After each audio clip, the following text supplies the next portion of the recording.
Alright everyone, and welcome back to the Nocturnal Corner with Bat.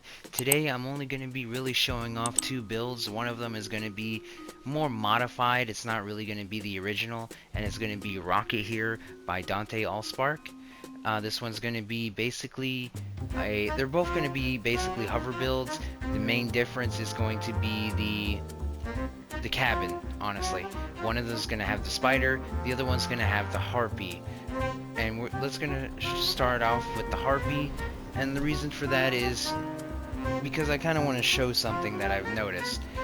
This is the regular version that the author has put down here. This one is by Watata, and he's using Atalina. I'm not sure if I'm saying her name right, but it's basically the course rocket chick, the one that's about all explosives and whatnot. She's going to be giving you that 10% damage and that 33% explosive radius, which actually synchronizes pretty well with the harpy cabin, since the harpy cabin is giving you that extra bit of explosive radius, 20% if to be exact. You can quote me if I'm wrong on that, but here we go, 50%. Most of the shots hit. It's not too bad. Inaccuracy, 100%.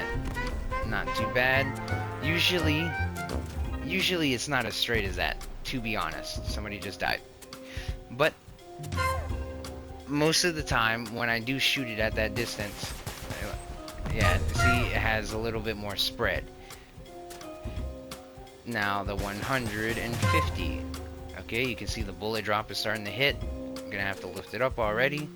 You saw that spread is getting a lot worse. It took me 2 shots. Now the 200. Get out of the way, odds, dude. There you go. You can see. Yep. And now the 300, where I'm probably gonna have to aim up here. Nope. A little down, maybe. Yeah, you can kind of see. But basically the point I'm trying to get at is, this is why this thing has this perk. And the perk of the cricket is basically 100 meters, every 100 meters basically it stacks. You're getting 80% more damage. And it's basically so when that rocket hits, it's going to kind of complement itself. So that way, when it has all that spread going all the way around and you do get that one lucky hit, it's going to do a lot more damage to like compensate you for all the misses. And it does go pretty well using the harpy cabin in that. The perk isn't really going to help you too much in that, because it's really just going to be that one-time use, and then you're going to have to do it all over again. But the harpy cabin is definitely going to give you that extra edge in that.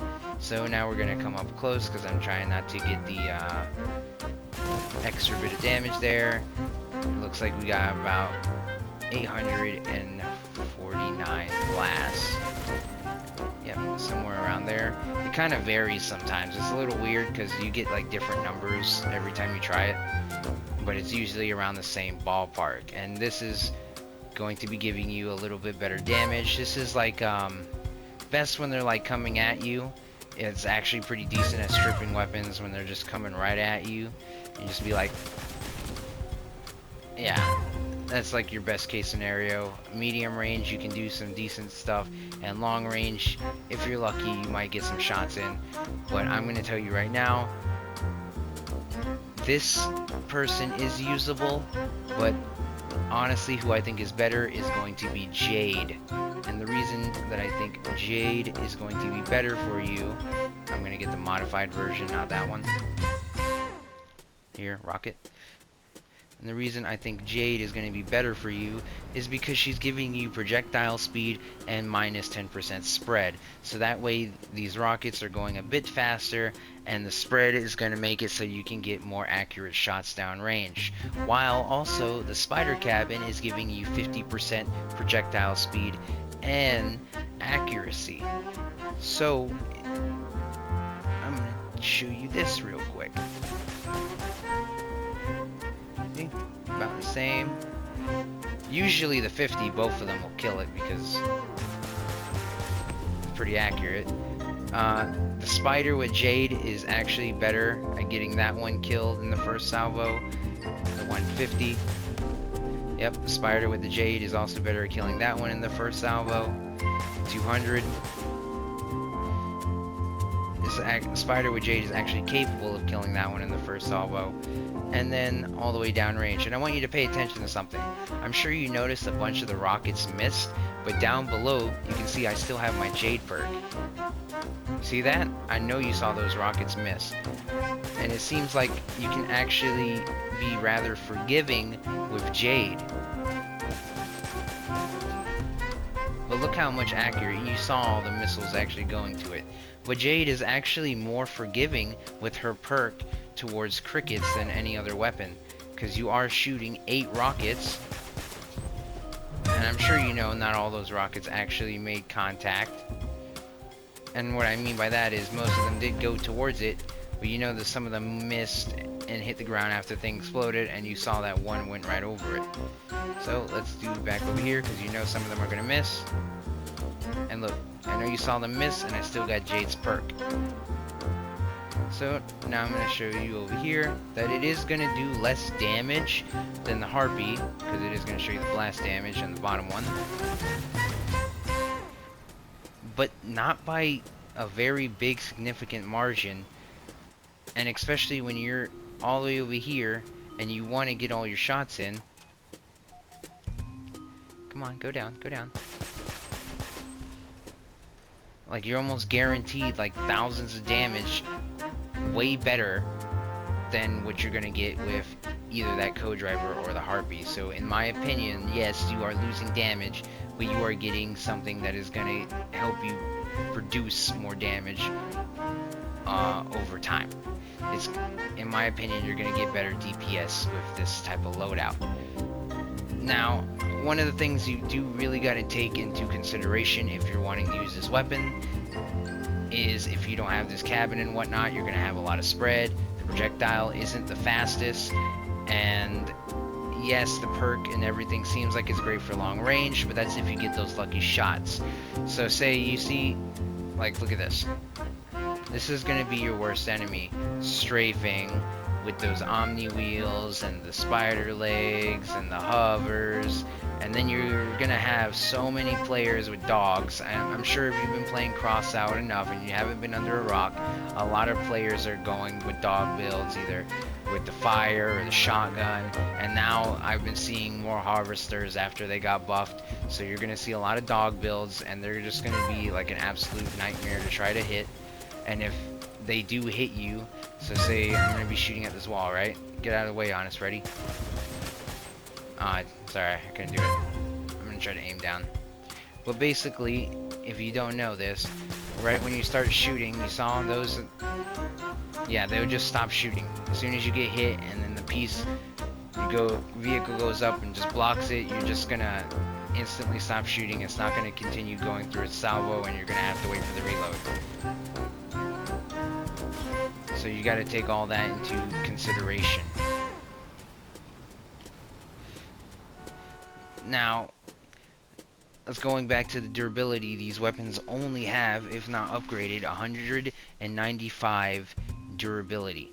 So it's going to be kind of a nightmare if any of these dog builds, machine guns, or anything actually run up on you and you don't actually peel them off with your salvo.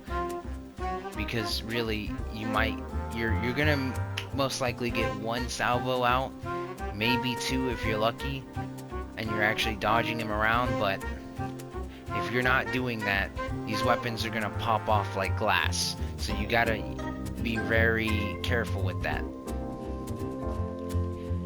Out of all of the weapons I've showed thus far in the epics, this is probably going to be your probably the most skill out of all of them that I showed thus far. It might be rewarding, but in honesty, since it's such a skill weapon, that you might be better off using something else, especially if you're hoping for a long range, where not a lot of maps offer you that ability, like Ship Graveyard and whatnot, just because of all the terrain pieces that are in the way that are going to be benefiting the dogs and whatnot to get up close on you. And you could like do the undermount with these weapons. You could try it with like spider legs and whatnot, but in all, it's still going to be a bit of a challenge, and if you're not up for that challenge, you might have a bad time with this weapon. Anyways, I just want to give you a heads up on that. This is going to be a bit of a difficult weapon. I do want to share that with you, that I do recommend the Spider and Jade if you want to roll with this weapon. If you don't have it, it's no problem. There's actually a bunch of cabins that you can use with it. Other than that, like the Harpy is probably the second best. You got the Echo, you got the Ermac, and you got the Icebox. You even got the Humpback. You got the Bastion if you want to like try to put it on the sides to block the shots, so that way it's a little bit harder. If you're gonna be running, like if you only have 2 crickets and you have an invisibility module, you could use the Ghost, or you could even use the Omnibox. Like you have options. You have options, but I don't think any of the options are going to help you as much as the Spider really is, where it's going to give you much better range, much tighter grouping, and it's with that bonus to projectile speed, it's going to make it a lot easier to hit those fast moving targets, because let's be honest, even the bigger heavy builds, everybody is trying to get to max speed so that way they're not a sitting duck. Anyways, I did my best. I honestly did my best to try to get some decent games out of these builds. I'm not the best cricket player. It was very difficult and in some cases kind of frustrating, but I do hope you enjoy. You find your favorite spot on the roof like always, and I hope you guys have a great night, and I will see you next time. Peace, Bat Colony.